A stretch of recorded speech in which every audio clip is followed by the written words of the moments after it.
Alright, this week we can make some orange nut bread, specifically orange walnut bread.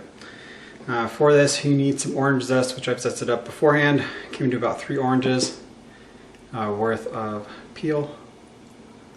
And we'll go from there. It was the only part that required the cutting board, so I didn't want to spend too much time on it.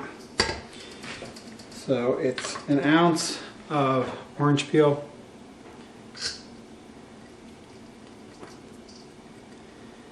just grated up or minced up, and to that we're going to add 12 ounces of sugar. So with the sugar and the orange peels, you're going to want to mix these together pretty well before you could go to the rest. So this recipe uses a muffin method, so you're going to combine all the dry ingredients and then combine all the wet ingredients separately and mix them together until just combined.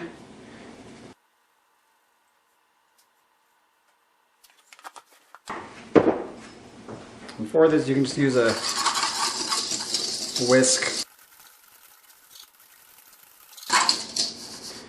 That just gets it nice and evenly distributed before we add in the flour and everything else.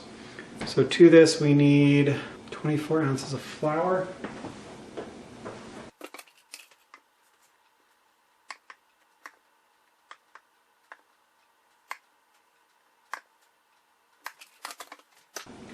To that we're going to add some non-fat milk solids, about 2 ounces.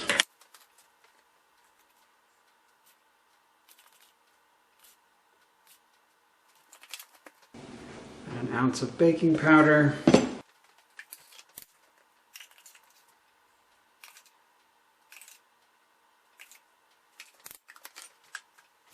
And 2 teaspoons of baking soda.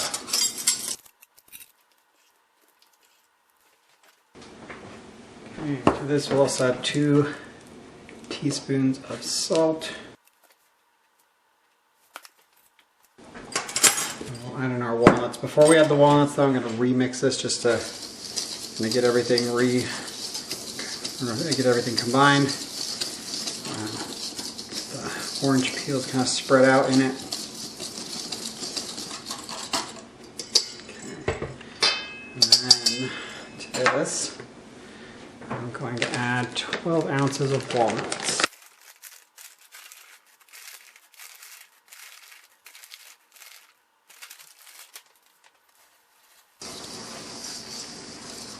Now with this sort of method, it is helpful to kind of do this sifting and mixing before, because what we're going to do is when we add in the wet ingredients, we want to add them in and then fold it and mix it together until it's just combined, and then we're going to pour that into our pans. So the less we need to mix it, the end stage the better. And we'll do the wet ingredients. So for this we need 5 ounces of eggs. So that 1 egg is about 2 ounces.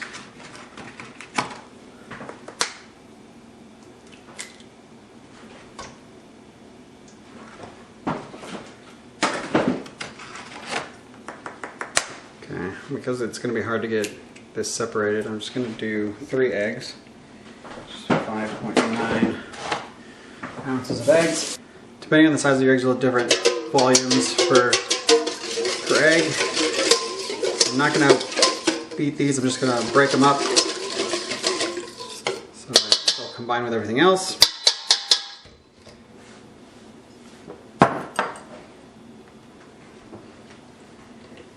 Alright, so now we need orange juice, 6 ounces. So I could juice the oranges. I can get a little messy though, so I just bought some orange juice, which is unsweetened. It is just orange juice. It works well for this.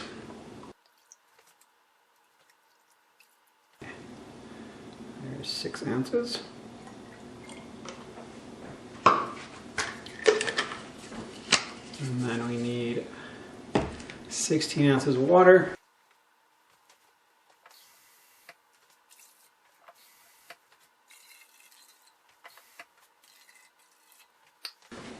And we need 6 ounces of oil.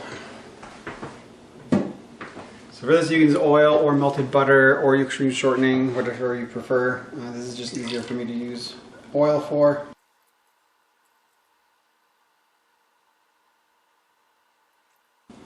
There we go.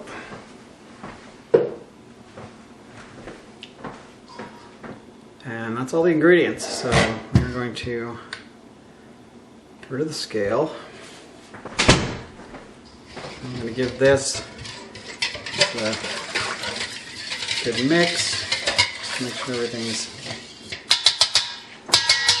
nothing's too separated in there. And I'm not going to use the whisk to combine these. I'm going to use a spatula. So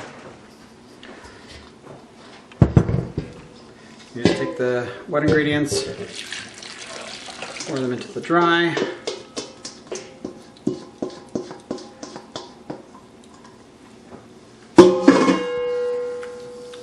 Mix them together.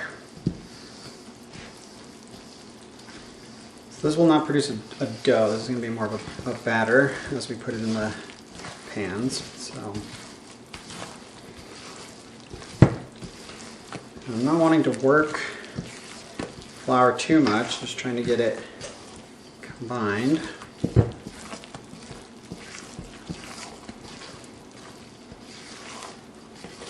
Oh, that looks good. Okay, should be enough for 2 of these pans. So I'm going to take these 2 pans and see if I can, how much of this I can fit in there.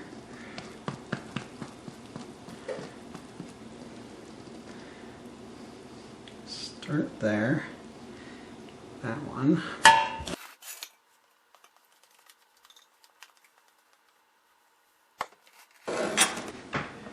Alright, so we got those both in a pan. This one's a little high, so I'm going to stick these on a sheet pan. Put them in the oven at 375 degrees Fahrenheit for 50 minutes. And check on them at that point.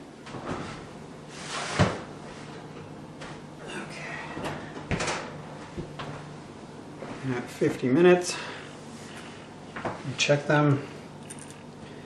You do the toothpick test, just to poke them with the toothpick.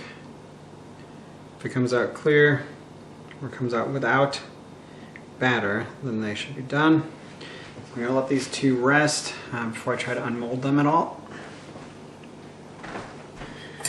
Alright, so on this one, I just ran a butter knife down the sides just to make sure it's not super stuck, and then let it kind of slowly come out and pull it off the pan. There we go. I'll let this finish cooling. Still a little warm, and then I'll wrap it. I would recommend for this, this pan worked pretty well, but I recommend apply butter and flour to the pan so that it comes out better or easier. You run the risk with a non-floured pan of, if this center piece in the bottom sticks too much, then you can end up leaving half of your bread in the pan as you try to unmold it. But it came out pretty well.